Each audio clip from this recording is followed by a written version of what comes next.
My name is Mark English, and I will be moderating the session. We have two presenters, two presentation groups today. The first presentation is Building the Experiential Transcript, Empowering Students with More, Memorial's online record of experience. That's Danielle Jackson, Jennifer Browne, Denise Hooper, and David Penney. Did I get all that right? Yes. Perfect. Our second presentation will be the Reconciliation in Action, Co-Developing an Indigenous Education Course in Newfoundland Labrador. Our presenters there are Hogan, Natasha Jones, Jenn, Wicks, and Sheila O'Neill.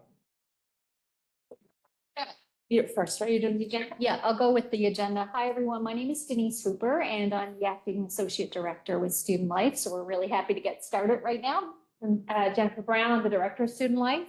Danielle Jackson, I'm the Acting Manager of Career Development within Student Life. Dave Penney, Experiential Learning Record Consultant with Student Life, Career Development. So not to lose any time, we'll have a quick agenda, just update. We'll be starting with an introduction. Then we're going to look at putting experiential learning into context. We're going to dive into what is more. So we'll explain that acronym as we go forward. How more works at Memorial. We're also going to talk about why more matters to our community. And we'll also talk about current success and future plans with that platform. And of course, faculty and staff roles in the ecosystem, how to engage with more. And then final tips and takeaways. And I'm going to hand it over to my colleague, Danielle. Nope, Oh, back to me. oh, Yep, sorry. we're going to go to the next slide because we're losing a couple of minutes here. And I don't want to spend a lot of time on the first slide. So we just move to the next slide. I don't think not moving easily. So I'm just going to go ahead and get started. So student life, just to give some people context. There we go. Student life is made up of, and we don't want to actually talk about this. We want to get to more. So student life is, a unit at Memorial, and there's a number of units that are within it. The Browne Center, which many of you are familiar with, the Student Support Office, the Student Experience Office, which really focuses on the first year experience. And then we had Student Code of Conduct as part of the Student Support Office. And then we have Career Development as well. And Career Development is really focused on assisting students in their transition in ensuring that they feel good about what they want to study and what their career paths are. All kinds of supports along the way, and then supporting them as they transition to the world of work. And one of the things that we're really focused on is ensuring that they're aware of the skills and the competencies that they've gained from their experiences in and outside of the classroom, so that they can confidently go out into the workforce or further education, knowing that they're equipped with the skills that they need to be successful. And so a lot of this is the work around more. Memorial's online record of experience is coming from, there's a lot of dialogue out there in the in the world around a disconnect between students' ability to be ready to enter the workforce and a skills gap, and the importance of experiential learning as students go through their education, again, both the curricular and co-curricular.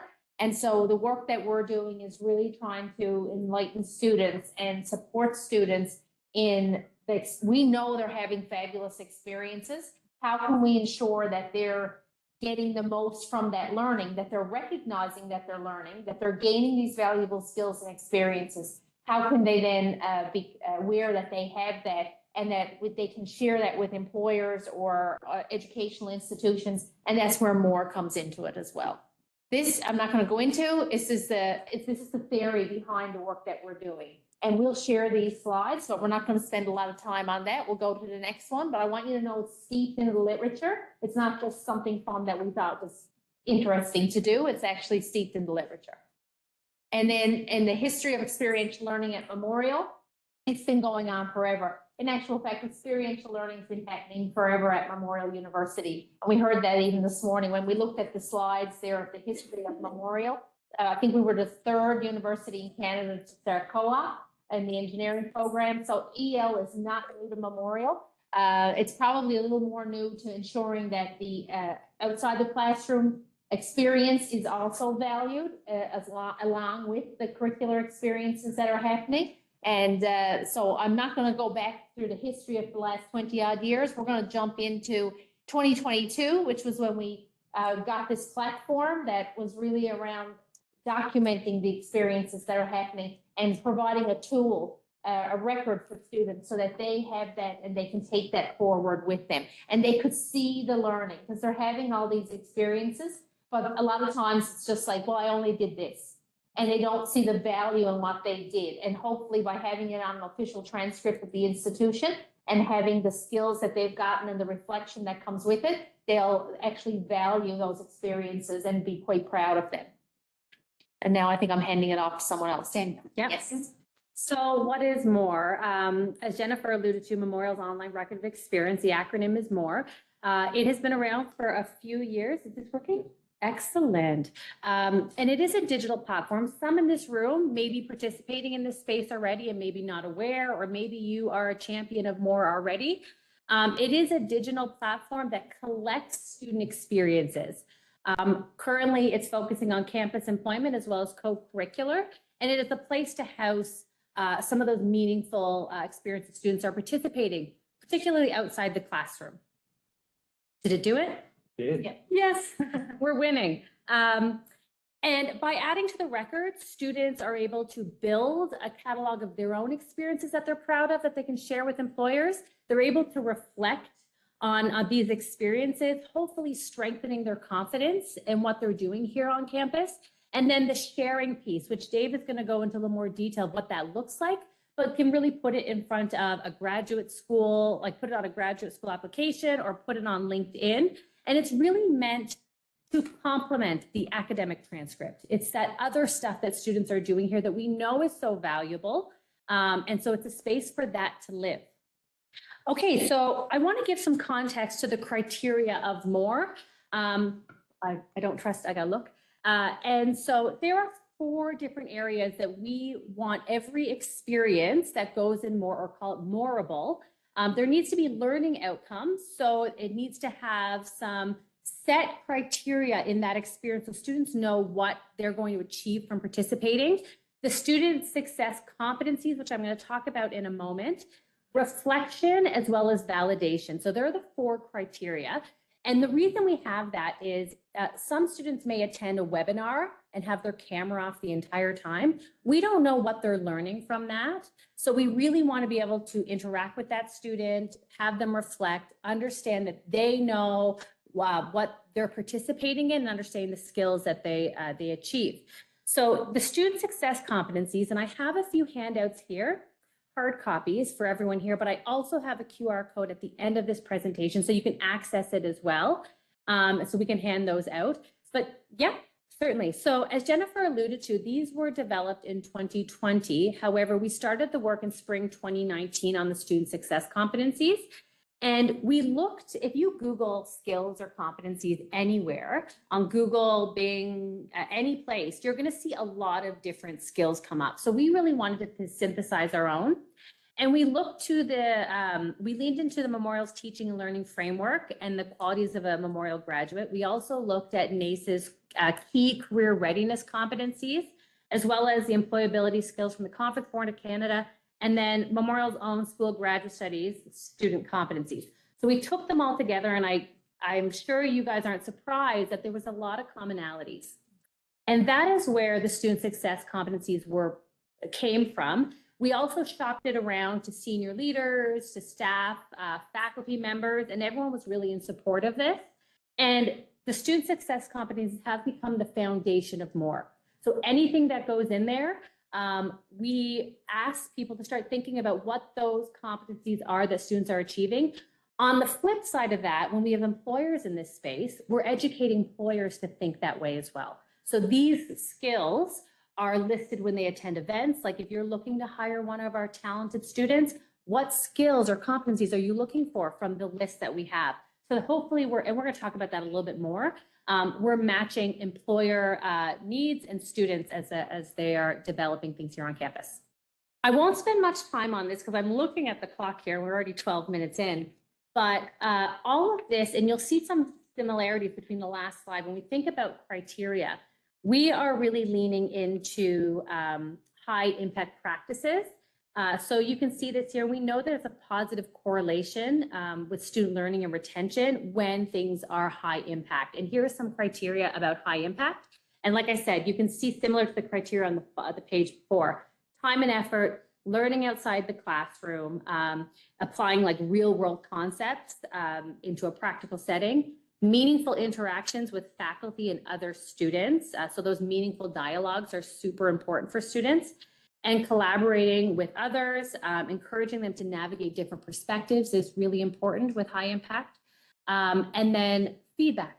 So you'll notice with campus employment, as we administer that program out of our office, like MUSEP and ISWEP, we are encouraging grant holders to have those conversations with students to give them feedback so that there's ongoing improvement, there's reflection, and there's refinement of those skills. Thank you. So the experiential transcript is a bridge between theory and practice. So it is what students are learning at Memorial and how it applies to the real world. Did it go? Yeah. Excellent. Keeping me on my toes today. And with that, I'm going to throw it over to Dave here, and he's going to take us inside the system a little bit. So, yeah, I'm going to try to just take you into the system a little bit and speak to the student experience a little bit and give you a sense of what the student does when they get into the system. Danielle mentioned earlier briefly, and we reference it here. The current focus of MORE is those co-curricular and campus employment experiences. And really in my role, what I've been doing is just kind of creating efficiencies for how students use the system and strengthening the processes around that. So we'll just take a few slides to show you how the students access MORE and update their records. Okay, so this probably looks familiar to a lot of folks. When you get into, when a student logs into their MyMunLife account, which is through the my.mun.ca link, they can choose the student services block, which is right there. And then in going there, they go right to the access for the MyMunLife platform, which takes you to what we're calling MyMunLife and more. We also have access points for students so they can bypass some of this and get directly to this space, but there's a few different ways that the students can access the MyMunLife platform. So this is what it looks like. Some of you might know it as Orbis. That's the trade name of the system. It's how we refer to the system, kind of from an admin perspective, and a lot of folks probably call it Orbis from using it for co-op and campus employment purposes. But this is the place for a number of different student activities related to career and campus employment. For example, all of our MUSEP and ISWEP postings and application processes occur here. Lots of career development resources. Also, student life and career development events calendar here too. And that includes events from some partner groups who have experiences listed in MORE as well. Again, folks who are familiar with co-op will note that students enrolled in co-op, there's co-op menu options on the left-hand nav there as well. Business students have special access to this through Embark. So there's a lot happening in the system. But all that said, my main function, or the main function of MyMunLife, is MORE. And that's my priority, of course, is streamlining the student experience in the building and sharing of their transcripts. So the two types of experiences that we talked about, co-curricular and campus employment. And when you get into the system, there's kind of two main navigation blocks that sit on the landing page as well. Campus employment experiences, MUSEP and ISWEP for students, those are automatically added at the end of the semester, and then students are kind of prompted to go in and add reflections and things like that at the end. Co-curricular experiences act a little bit differently, and I'll just take you through the co-curricular option there. So when you click on their co-curricular block or the space, they get into this space, which is kind of dedicated to co-curricular experiences. Danielle talked about how we evaluate whether or not co-curricular experiences qualify as being eligible for the transcript. This is where they appear, I guess, after that determination has been made, and students can use our catalog, which is right here, to kind of, they go in here and using a variety of search parameters, they can find different activities and experiences and events that are of interest to them based on different criteria. They can search out things via this catalog, or they could potentially be engaged in an activity and navigate to it after the fact. So a lot of, programs may run administratively outside this catalog, but we could potentially have the program listed and a student can add it to the record after the fact. So once a student has registered for an activity or an event, so that this is kind of the process now to building their transcript, they're taken to this space, which is kind of like their more workspace, their work table, if you will, and things are kind of listed here as pending as they're, in the process of completing an activity or a program. Once they've completed the requirements of whatever the program is, this is where they'll go in and do that short reflection component that Danielle referenced. So a couple of quick reflection questions, update the hours that they've completed associated with the activity, and then it gets submitted to validation, and it could be a program validator like myself or somebody else who's associated with their program will quickly validate it. And then once the experience has been validated, the students can publish it to their transcript. So this is an example of what the transcript looks like.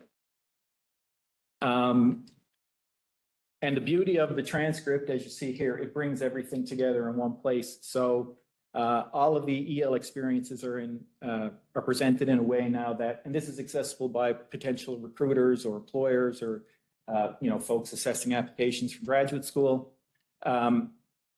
They can look at this stuff, look at the full breadth of a student's experience via these series of cards highlighting each experience, of course.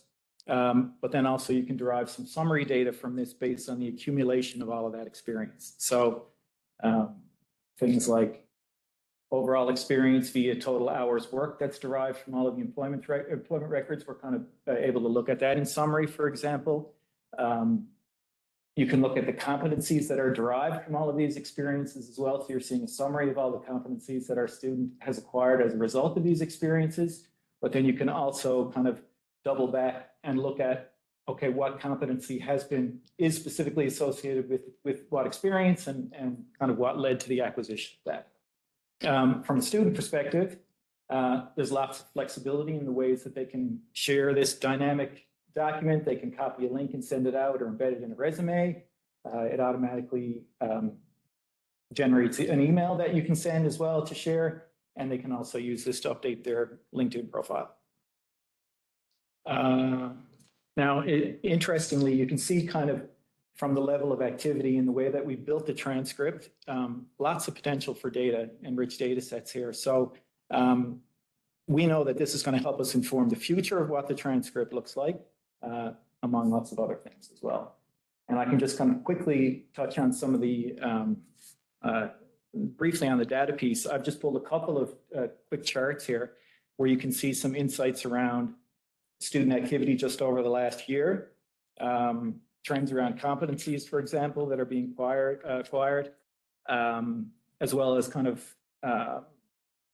just activity within a set of student records over a defined period of time. So I guess outside of providing lots of, insight for the benefit of our programs and student engagement, there's tons of potential here to look at trends associated with things like area of study and other demographic information too. And as we progress and build this program, we're certainly going to look to our partners for their ideas for data insights and how those are going to help the work that they do at Memorial as well. So I'll punt it to Danielle for this one, I think. Okay, perfect. Thanks, Dave. So we'll pull this up here. So why does this matter? Why is it important? I feel like I could spend probably 30 minutes on every one of these topics I have behind me here. And we really feel that this is the space where we are going to bring a lot of groups together, whether it be students, employers, faculty, staff.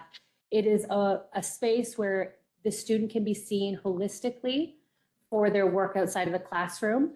And I think, a student leaving here with something tangible, structured proof of their learning, their growth, it shows what the student is becoming. Let's say they get involved in one thing on the first semester, you'll be able to see that ramp up of, okay, I did this and now I'm getting some form of recognition for it. That feels good. I now see these skills that I've developed.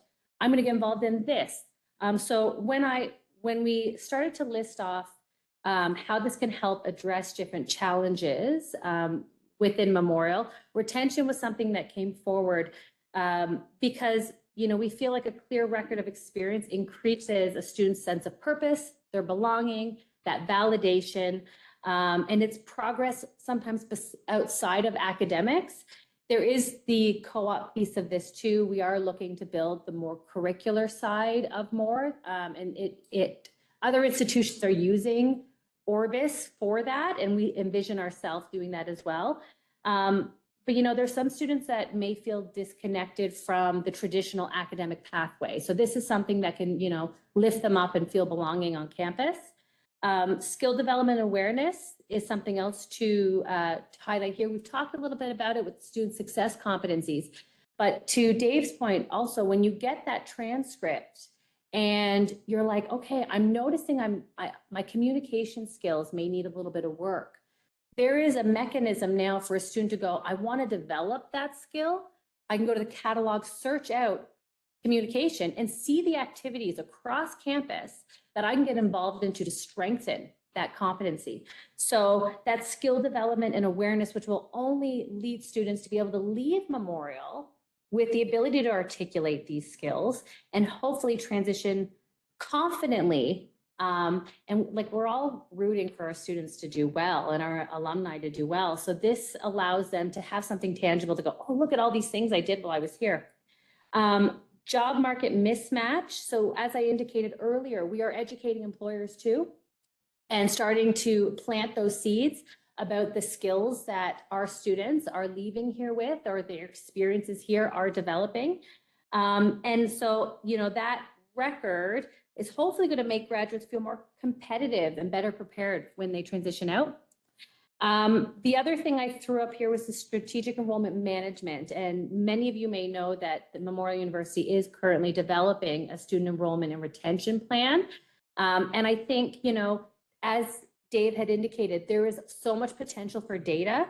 And so we can make data-informed decisions and informed decisions with some of the data we're able to pull from this that hopefully, you know, may impact planning, program planning, policy here at the institution.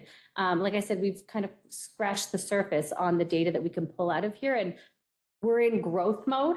So hopefully as we bring more partners on, you know, we'll find out what different departments, different faculties need, and we'll be able to provide some of that data to them. And then the student integration piece, again, you can spend so much time on all this. It's just, as we talked about, the holistic student. It's a space where we are, you know, connecting academics, student services, you know, service learning, all in one space. And I'm going to toss it over to Denise to talk about current. It's me. Okay. The success? Yeah. This is me. Yep. Sorry. Yep, it's okay. So it's a good segue because Danielle just talked about campus partnerships, and, you know, I think it is the success so far, and it's going to be the success of this program in the future. And I'll just really quickly touch on some of our campus partners. Yeah, so from a co-curricular perspective, you can see I just kind of tried to summarize some of them here. We have wonderful campus partners, you know, connected to a number of different faculties and schools through these various units. Obviously, a lot of the programming too is through our own career development student experience office, but this represents an awful lot of student activity in the system, even through the student experience office alone.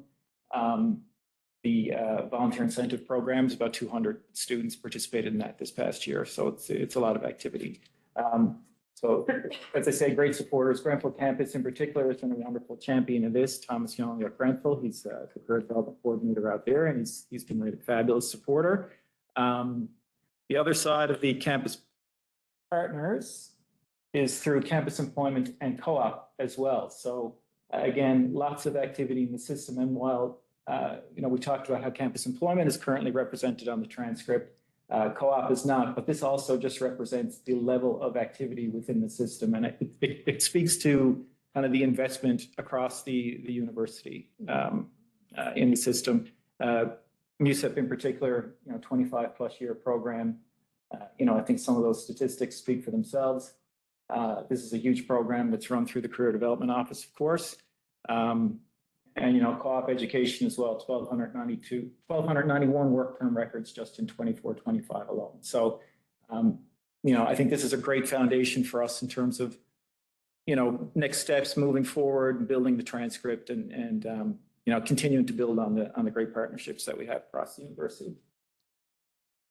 So all of our Memorial University students receive an academic transcript, and on that academic transcript, a student, it may say completed engineering work term 1, and then a grade would be recorded.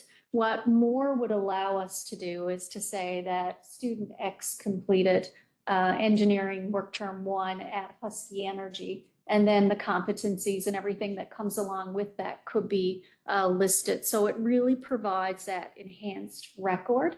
That is where we see the future of this going, and we're headed there. So in working with our campus partners, like I said, we really want to, have that as an added document for our students. So I think I'll leave it at that, but we are looking at opportunities, like I said, with our co-op office, our study abroad. There's so many enhanced opportunities that we could provide for students, enhanced information. So to piggyback off of Denise, and I won't spend too much on it because I can flip to the next slide, but we really are in a growth period. We are looking for partnerships. If you want to get in touch and figure out if something that you're offering within your department could be moreable, there are a number of ways to get in touch with us. You can reach out to more@mun.ca. Dave has also indicated his email address here, and in the QR code behind me, we have the student success competencies available to you if you want to review those. This PowerPoint is listed as well as our intake form. So that is usually the first point of contact for us, where we just, your programs, what you're doing in your corner of the institution. You provide us a little bit of information, and we work with you to see how it could live in more. And again, as Dave had shown, we have so many partners, and we're just looking to grow it because we do see the benefit to our students. So it's 2:43. We have 1 minute for questions. So you want to give a minute? We know there could be. I'm really excited about the next presentation as well. I don't know if there's any questions online. If there's a question here, we encourage people to follow up with us, and we will be glad to talk about this until we're blue in the face, as you can tell. So I don't know if it's a quick question or anything from. Apologies for the rush. We did have to shorten some of our information. Yeah. Start the timer because we love to chat, so we have to be good. So welcome to our presentation, Reconciliation in Action, Co-Developing an Indigenous Education Course in Newfoundland Labrador. And I'm Jared, and we'll do introductions later in the presentation. But first, I wanted to start with a personalized territory acknowledgement.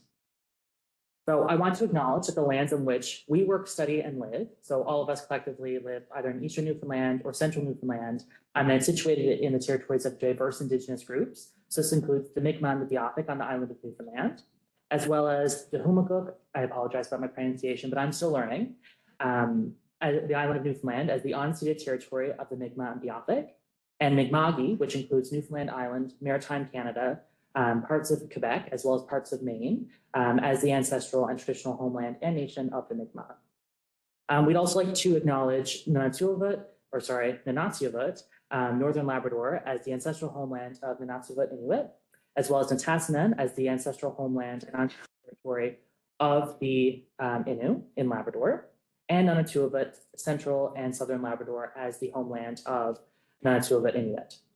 And finally, we'd like to acknowledge the urban Indigenous peoples that are found throughout the province, including St. John's, Corner Brook, and Goose Bay. So I like to include in all of my presentations why territory acknowledgements are important, because you've probably all seen them in syllabus or in presentations, but don't necessarily know why they're there. They're not just to check a box. So these have formerly been called land acknowledgements. You might still see that, but I think for the most part, we're transitioning towards territory to recognize land, waters, and sky. So this predates university education and settler systems. And it's a way of acknowledging, like I said, the lands, waters, and skies into territory and the relationship that Indigenous folks as well as settlers have with the land. And these, by incorporating these practices into university and college or wherever, is a way for creating space for Indigenous folks and their practices at the post-secondary level. And especially Newfoundland and Labrador, and we'll see later in this presentation that there is a very, very contentious history with Indigenous folks in this province. We want to draw emphasis to land rights and presence and history. And of course, without having openness and willingness to relearn colonial history, territory acknowledgements will just become a form of tokenism or just a check a box. So we really want to come into this space and be open to what we're hearing and realizing that some of the stuff that we were taught in school might not necessarily be true. So building on this, we want, I was hoping it'd be a little bit bigger, but if you can, to scan the QR code, I don't know if it'll show up. If not, we can just do a raise of hands.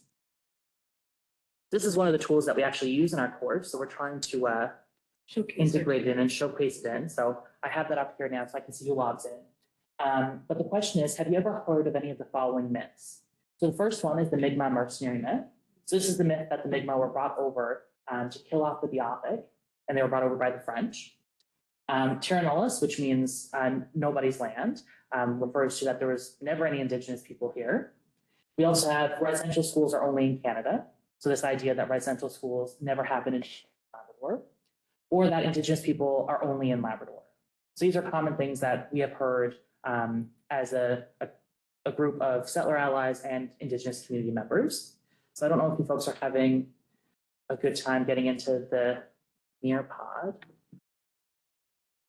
Anyone having trouble? I submitted. Okay, great. We have the Jeopardy music in the background.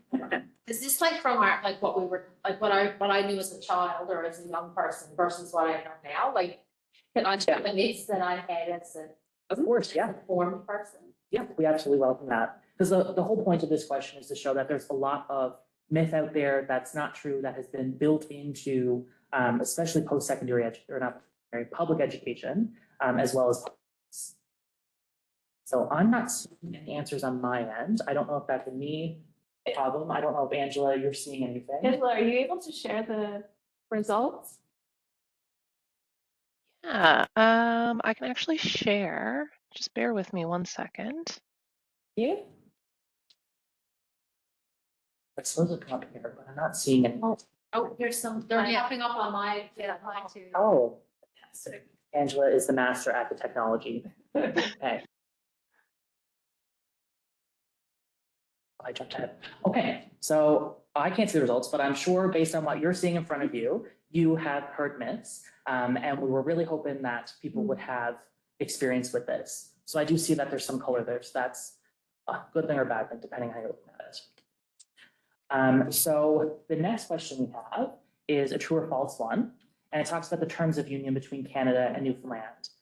So it says the terms of union between Canada and Newfoundland and Labrador talks about margarine production, but not Indigenous peoples. Do you think it's true or do you think it's false? Absolutely. Well, what are we seeing, Angela? What do you have results? So we are seeing the majority saying A, true. Good. Okay, that is fantastic because I can't go into a story. I'll go off on a tangent. I'm glad to know that there's awareness of that out there. So I'll move on to the next question, and I'll tell stories after when we have questions if it's time. So the next one, true or false? Between 2006 and 2016, St. John's, Newfoundland and Labrador had the highest growth rate of Indigenous population in Canada. True or false? I'm curious about this one. All right, so based on the results, we have about just over almost 60% said true and about 25% said false. Yeah, so the answer to this one is true. St. John's had the fastest growing population in all of Canada, which is amazing. And something that you don't hear about. I only found out about it last fall when I attended a conference that was done by First Voice, which is a partner with First Light. So me and Sheila are going to talk about how our work supports the Truth and Reconciliation Commission's calls to action. We always want to make sure that our work is aligning with the calls. So I will flip to the next slide. And Sheila, did you want to read it out? Sure, I can read it out if you can get past the fancy silver jewelry that I'm wearing on my feet. By the way, I'm a nerd. I carry a copy of the calls to action in my backpack. It's right there. We are support this. The course curriculum supports this call to action, we call upon the federal, provincial, and territorial governments in consultation and collaboration with survivors, Aboriginal peoples, and educators to provide the necessary funding to post-secondary institutions to educate teachers on how to integrate Indigenous knowledge and teaching methods into the classrooms. And that is exactly what is happening with this course. And we're thrilled about it. So this comes from call to action number 62, specifically 62A. So I think that's the next animation there. Perfect. So presentation overview. So I'll go through this very, very quickly.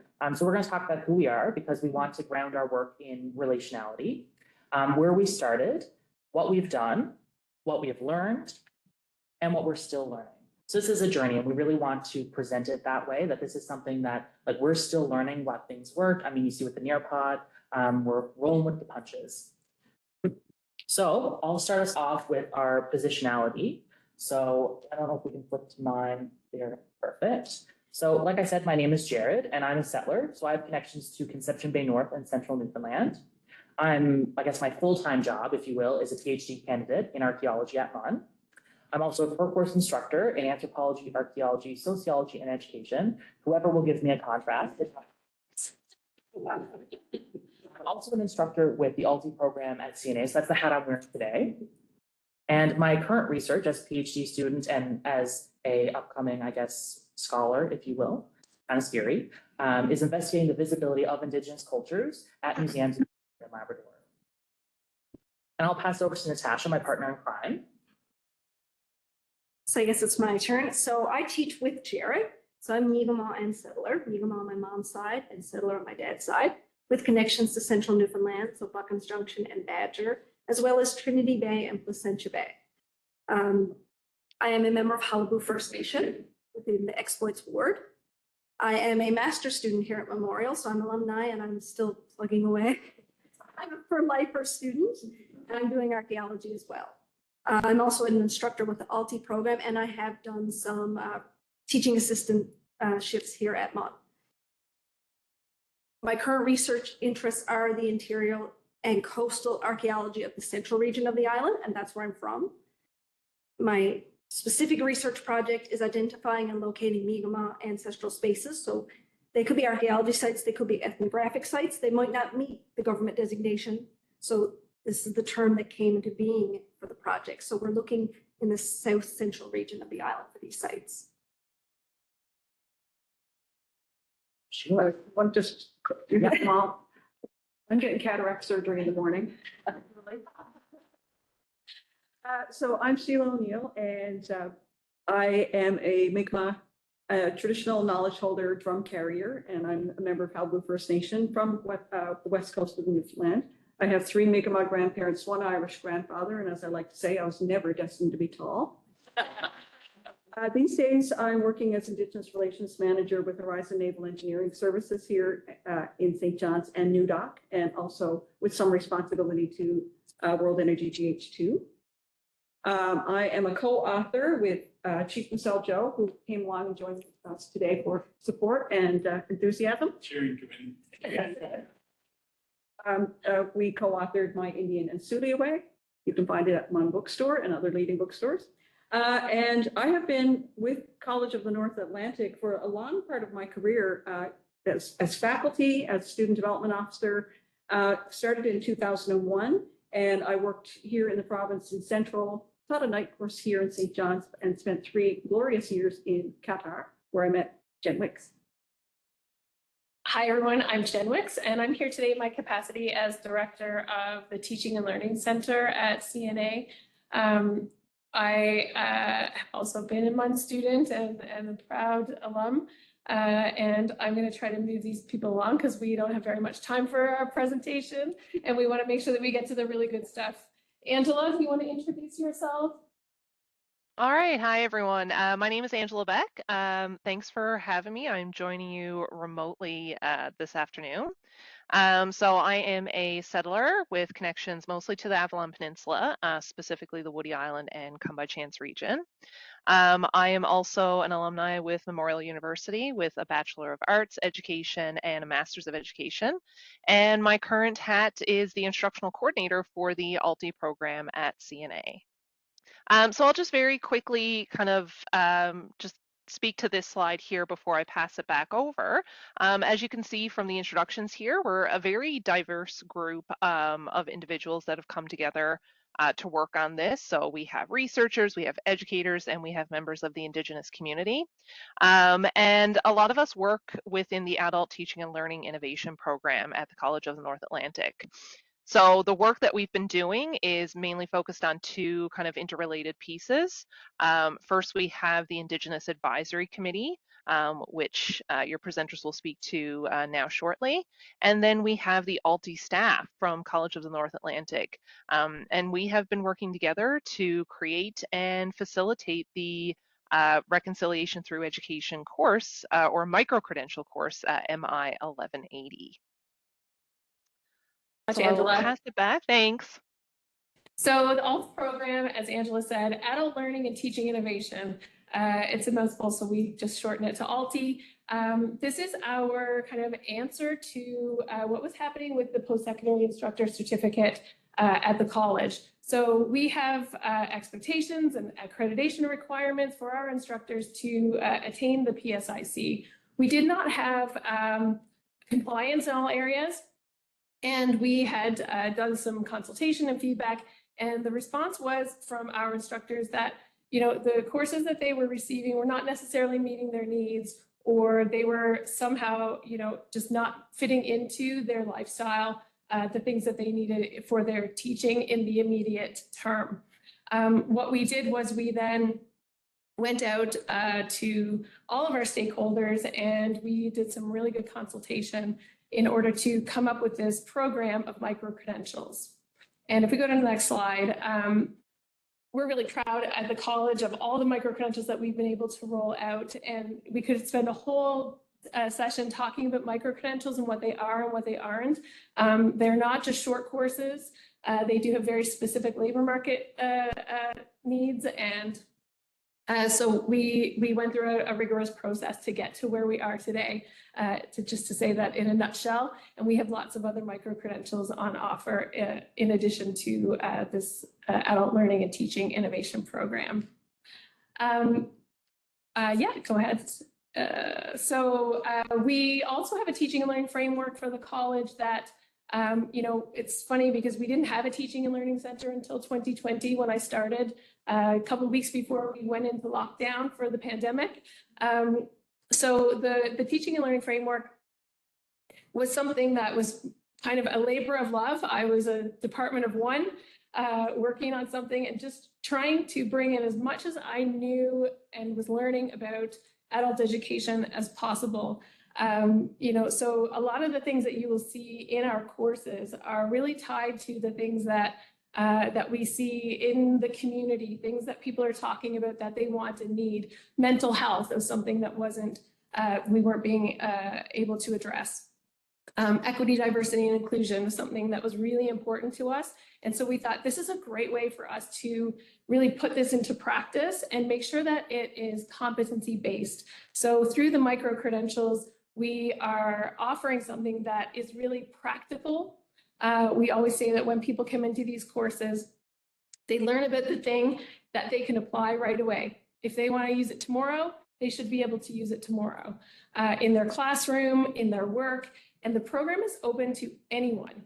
So we have been able to extend the invitation to any employees of the college. The college pays for their tuition through all of these courses, and we've seen people in clerk positions who are now coming to the university to say, hey, I've done this ALTI program and now I'd love to become a teacher and do my B.Ed. These are very unexpected things. We didn't know if we were going to have 5 participants, and we ended up, you know, growing this amazing program that has just received such interest and enthusiasm. So we've got, you know, all of these topics Coaching is something near and dear to my heart. So we've got a Coaching for Learning badge, which is something that's really exciting, and there's lots to say about that. We've had 257 distinct participants so far since we launched. We had a soft launch in winter of 2023. We've had 2,797 registrations. So lots of people are trying to do the whole program. They are really loving it. They get into it and they're like, wow, this is not what I thought it was going to be. We've had 40 external participants. We also have, relationships with the private training institutes. So we've reached out to them. They were a major part of our consultation process. So they've been involved. And this is just a little breakdown of some of the numbers that we've seen. Where we started with this, though, was just very simply, hey, this is an opportunity. Let's try this thing. And so we had some course outlines developed with limited Indigenous input. We were learning, we were saying, we want to do this, we know this is the right thing to do, but we weren't really sure where to start. I reached out to Sheila to say, hey, we need a teacher for this course. Sheila took a look at the course outline and we stopped everything and we changed track. So thank goodness for Sheila's involvement. And she's going to speak to that on the next slide, but we ended up forming an Indigenous Advisory Committee to help with creating a whole process around this so that we were in dialogue, we were all learning in the right ways. And yeah, Sheila, let's hear from you about that process.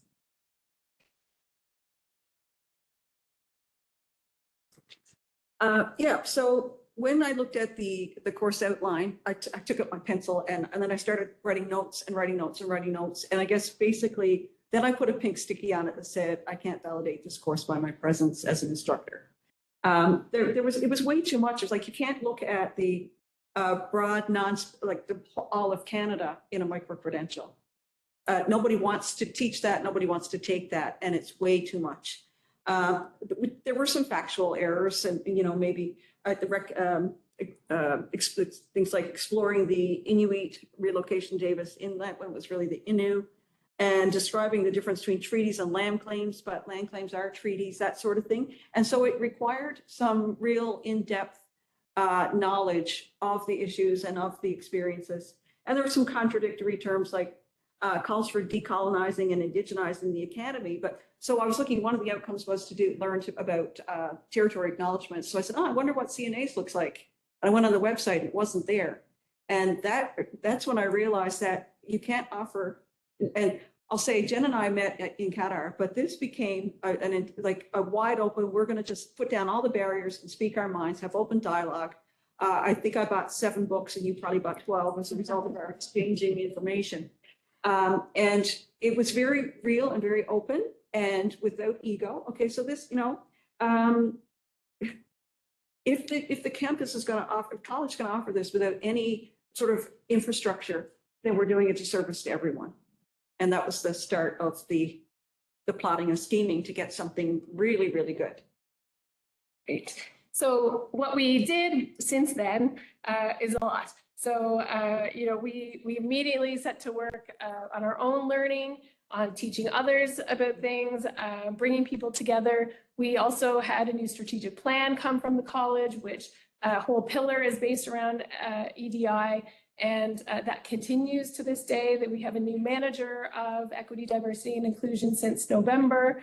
And we make sure that EDI is a big part of all of the training that we do for our professional learning days every year.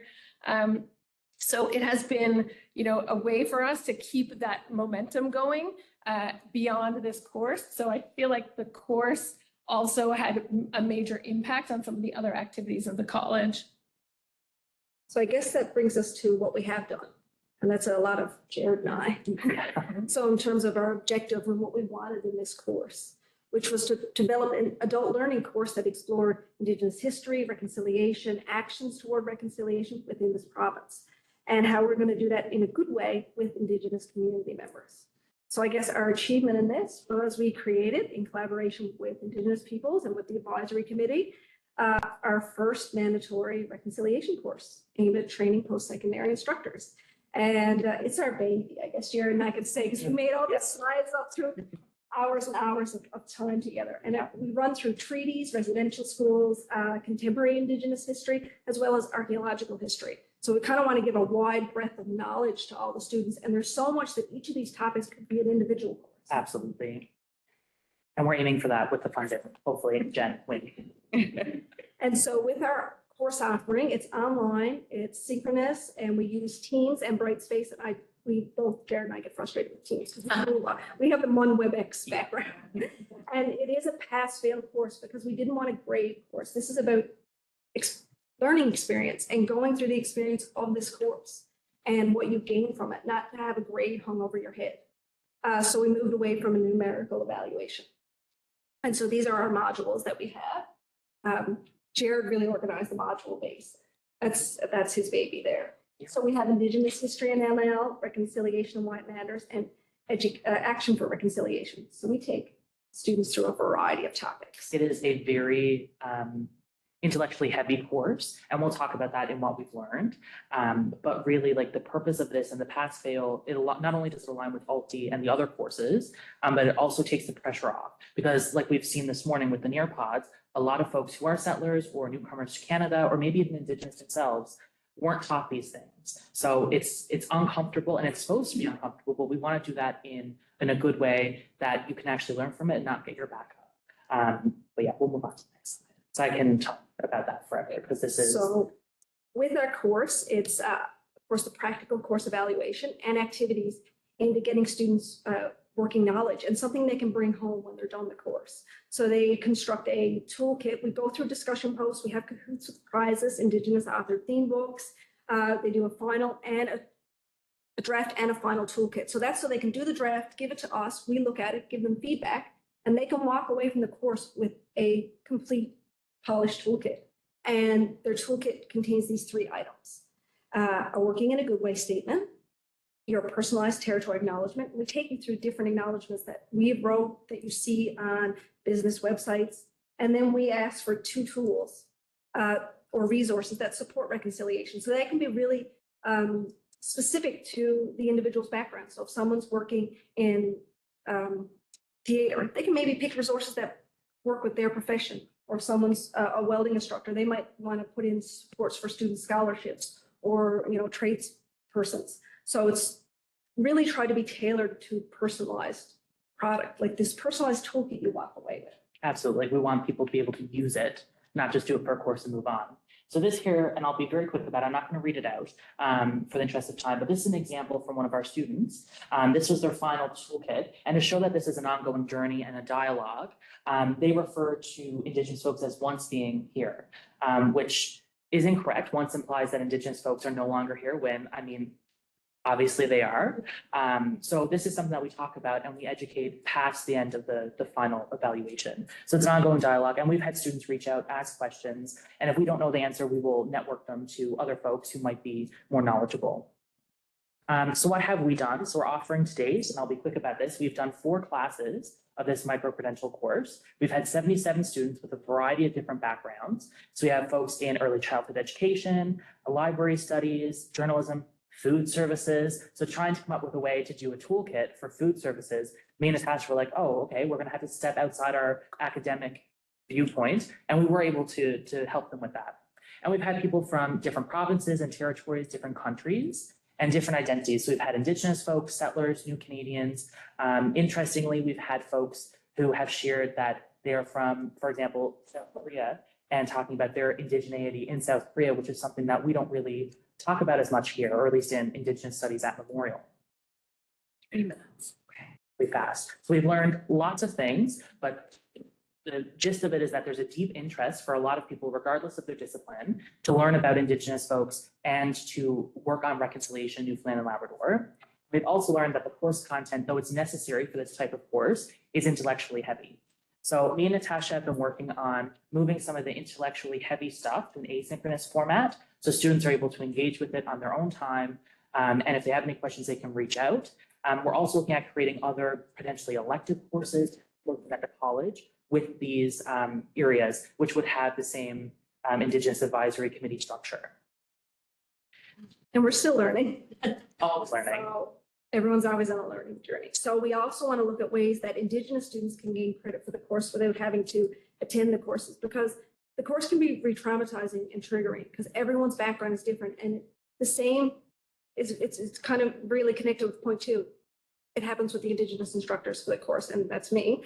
There can be emotional burnout because you're repeatedly bringing up stories that you're sharing within the class because it's very story-based.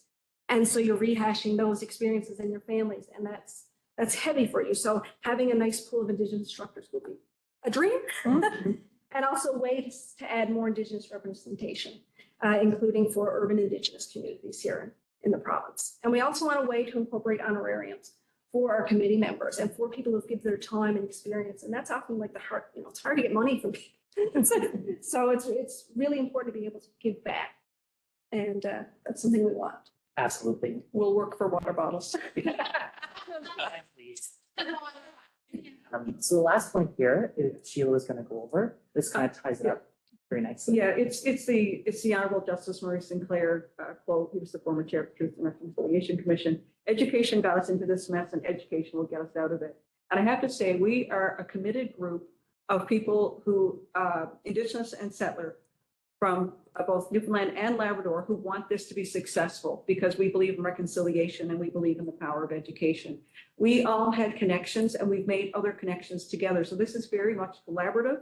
It's connection-based. It's based on respect and mutual interest in moving this forward in a good way. I'm delighted to be part of this. Okay, so does anybody have any questions? I know we don't have a lot of time, but this is good for us because we all love to chat. So you can imagine our meetings are very. But yeah, if anybody has any questions quickly, or you can chat with us. I was just wondering, is the college planning to do anything for students? That is a really good question. We had talked about that. I think that is in the future because I mean, I'm a graduate student here at MUN and I'm taking some of the LT courses as well as teaching some of them. Yeah. And it's fantastic. So I'm a big advocate for offering it to MUN students. I don't know, Jenn, if you can talk about it a bit more. I think as we see the instructors going through the program and learning that already they are taking it back into their classrooms. So I think it's going to kind of, spread throughout the college. Yeah. We've had some very preliminary Yes. conversations on trying to get a student, but yeah, be a great collaboration. We should definitely, yeah. I was saying that during the presentation. I was like, oh, there could be networking thing. Yeah. More people who teach it, if you can do it, just I'll do something. That's Absolutely. Amazing. That'd be fantastic. Give Natasha a break. We'll give you a water bottle. You did, Probably should have led with that too. Yes, faculty do get paid. The advisory committee is doing it for water bottles. I just want to say, I just think this is beautiful and so necessary. And this is where we can actually see change happening, like changing how people are thinking, changing how we teach the next generation and people that we're in contact with. And it's all of our responsibilities, our responsibility, each and every one of us to do that. So the more informed we are, the better we can do that work. And it gives me hope. So I just thank you so much for sharing it. And Thank you. you. To say that we have to not be afraid to try. It's humbling and very vulnerable to try this work and to take it on and to know that you're making mistakes. And so I couldn't be more grateful for the folks that we have here, but also our whole committee, some of whom are not here today, because it wouldn't be what it is without all of this teamwork. And like you said, Sheila, just a willingness to learn and be courageous. So I'm super appreciative. And thank you so much for listening. It's really nice to be able to share the great work that we're doing. We don't always get to toot our own horn. So I really appreciate that. Thank you. And just a reminder to everybody that the session was recorded. If you wanted to watch it again, refer to somebody else. It will be available on CITL's YouTube channel.